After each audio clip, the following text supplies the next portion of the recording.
улуттук иденттүүлүк маселеси дагы көп көтөрүлүп келет да. Негизи ушул тил саясаты менен улуттук иденттүүлүктүн кандай байланышы бар? Түздөн түз байланышы бар. Негизи эле мындай улутту улут кылган негизги бир көрсөткүчтөр бар да. Улуттук иденттүүлүк маселеси көп жылдан бери эле көтөрүлүп келип атат коомчулуктар. Болгону мамлекеттик саясатта ал орду жок болчу. Маани берилчү. Эми азыркы учурда, мына азыркы бийликтин учурунда ушул улуттук иденттүүлүк, улуттук баалуулуктар маселеси азыр мамлекеттик саясаттан орун ала баштады. Бул кадыр эсе мыйзам ченемдик көрүнүш. Биз Кыргыз Республикасы деп аталган соң, Кыргыз Республикасынын негизги мамлекет түптөөчү эл катары кыргыз эли болуп саналып атса, кыргыз элинин тарыхын басып өткөн жолу, турмуш тажрыйбасы, анын улуттук баалуулуктары, салт санаасы, маданияты, тили мамлекеттик деңгээлде мамлекеттик саясатын алкагында корголушу же болбосо камсыздалышы бул мыйзам ченемдик көрүнүш. Буга чейин бул жок болчу. Бирок азыркы бийликтин учурунда бул маселенин баары жөнгө салынып, кадимкиде ошол биздин мисалы ошо баш мыйзамыбыз конституциядан баштап, ал жерде жөн учкай эле бир эки сөз менен жазылып кетчү болду. А бирок калган мамлекеттик саясатта турмушунда ал көрүнчү эмес да. Эми азыр мына президенттин жарлыктары менен бекитилген көп маселелерибиз бар. Эң алгачкы мен эсимде президент кызматка киришип атып 21 жылы январдын 29 январда кол койгон номер 1 жарлык президенттин. Бул инсандын руханий адеп акылактуулугу өнүгүүсү боюнча жарлык кол коюлган. Анын негизинде концепция иштелип чыгып, иш-чаралар планы бар. Демек биз буга чейин жалаң материалдык дүйнө менен алышып атсак, эми руханий байлык жөнүндө сүйлөп калдык. Руханий байлык болгондо бул элдин адеби, таалим тарбия маселеси, бир улуттук баалуулуктар, улуттук мүнөз деген маселе козголду да. Ошондон ошол жарлыктан иштеп чыгып жүрүп отуруп, анан кийинки жарлыкка жол ачылды. Улуттук нарк жөнүндө атайын чоң жарлык кол коюлуп, ошонун негизинде бир топ иштер жүргүзүлдү, программалар иштеп чыкты. Мына алгачкы биздин мамлекеттик катчыбыз Сүйүнбек Касмамбетов агайыбыз ошол нарк боюнча бир топ чоң иштерди жаратып, жолун түптөп, азыр буга чейин нарк деген сөздү түшүнүгү жок кыргыздар, бул мындай жаңы түшүнүк эмес, баары болуп келген, биз алыстап калганбыз да. Кайра калыбына келтирип, элдин аң сезиминде мындай бир кабыл алдырып койду. Нарк деген ошол турбайбы, улуттун наркы. Жаштар арасында да ушул нерсе кандай болуп атат сиздин байкаганыңызда? Жаштар арасында буга дагы көңүл бөлүнүп, түшүнүү пайда боло баштады. Буга чейин мындай турбайбы, биз билген эмеспиз. Эч ким окутпаса, эч ким үйрөтпөсө, биз башка элдин салт баалуулуктарын, наркын окуп атпайбызбы? А эмне үчүн өзүбүздүкүн окубайбыз деген суроолор коюла баштады жаштардан. Жакшы мындай бир шаандар пайда болуп атат, жакшы мындай кызыгуулар пайда болуп атат.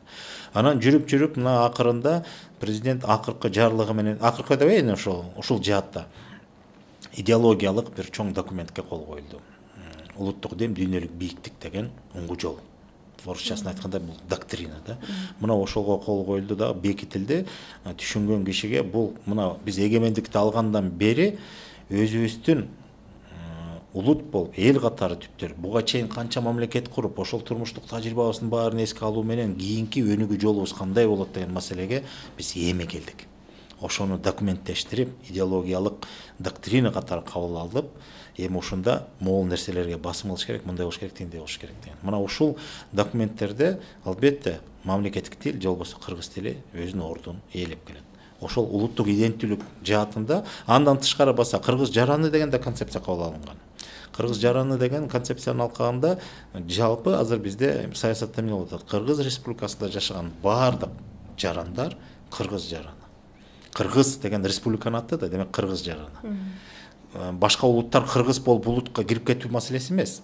Мисалы өзбек улутундагы же орус улутундагы адам ал кыргыз жараны деген ошо Кыргыз Республикасынын жараны деген сөз да.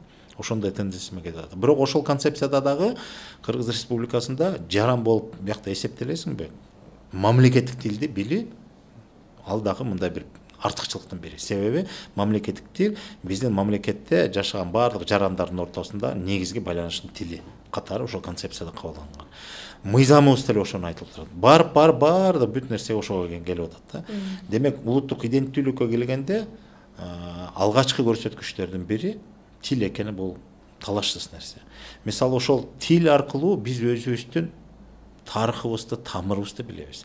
Тил аркылуу биз өзүбүздүн мисалы ооз-эки чыгармачылык фольклор деп атпайбызбы, ошонун менен келаткан эмне деген турмуштук билим тажрыйбабызды ошо тил аркылуу биз кайра өзүбүздү байыта алабыз же болбосо тааный алабыз, унутпай ошону улап кете алабыз.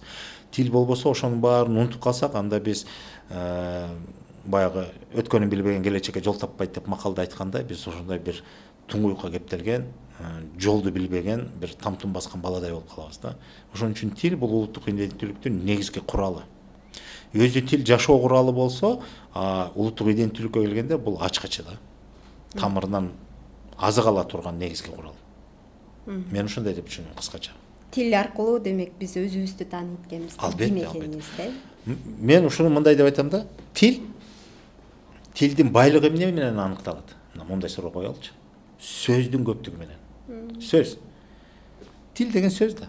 Сөзүң көппү, анда тилиң бай экен. Сөзүң жардыбы, жокпу сөзүң, азбы, анда сен тилиң деле чабал экен деген сөз да. Эми жөнөкөй эле мындай салыштырмалуу мындай бир мисал айтып коелу да. Ар бир тилдин өзүнүн бир төл сөздөрү бар. Төл деген сөз, эми ошол мисал кыргыз тилинин төл сөз деген кыргыз эли өзү жараткан сөз. Анан кабыл алынган сөздөр бар сырттан, ал башка нерсе. Мен мисалы акыркы мезгилде көп эле жылдан бери айтып атам, бирок бир-эки жерге да баса белгилеп айттым. Мисалы бизде кээ бир сөздөр бар, башка тилде андай сөз эмес, түшүнүк да жок. Ошол эле айкөл деген сөздү биз баарыбыз билебиз. Айкөл, манас деп айтып беребиз. Айкөл деген сөздүн башка тилде сөзмө сөз анын Которуу мүмкүн эмес, андай сөз жок.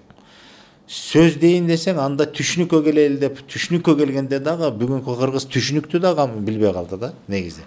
Билгенден кийин анан башка элде ошондой түшүнүк барбы деп сурап көрсөң, жок экени анык да. Таң калыштуу нерсе. Айкөлдү биз эмне деп, эми этимологиясына токтолбой эле коеюн мен. Мен мындай түшүнүк катары көрөм. Айкөл деген сөз бул адамга таандык болгон асыл сапаттардын төптүгү. Бир адамда ошондой адамга таандык болгон эмне асыл сапаттар болсо, ошол бир адамга келип төп келсе, анда бул айкөл.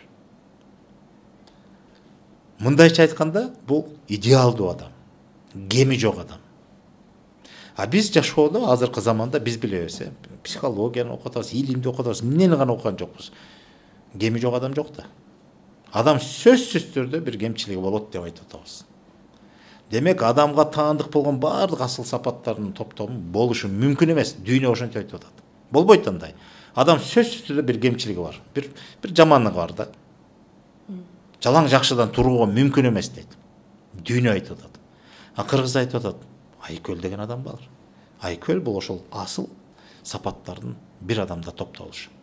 Кыргыз бир айкөлдү жараткан. Бир эле айкөл бар Кыргызда, ал манас. Демек, ушул жагынан мына бир эле сөздөн биз мына улуттук иденттүүлүк маселесин талдап атабыз.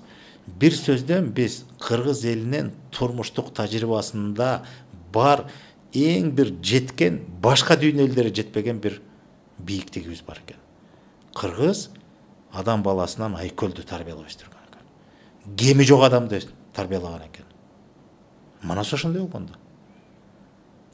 Башка элде андай түшүнүктүн жоктугу, демек башка элдер, башка маданияттар адамды тарбиялоодо ушундай бийик деңгээлге жеткизе алган эмес экен. Кандай мыкты акылман даанышман болбосун, бир-экиден кемчилиги болгон экен да, аны мындай 100% жакшы адам болбойт деген түшүнүк аларда норма, ченем, мүмкүн эмес дейт. Биз жаратканбыз. Ушунун өзү, демек, бир эле сөздө эмне деген ачкыч, эмне деген турмуштук тажрыйба жатат. Ушунун өзү кыргыздын тарыхын да далилдейт, кыргыздын турмуштук тажрыйбасын да ачып берет, кыргыздын жеткен бийиктигин да көрсөтүп берет. Ким экенин таанытат.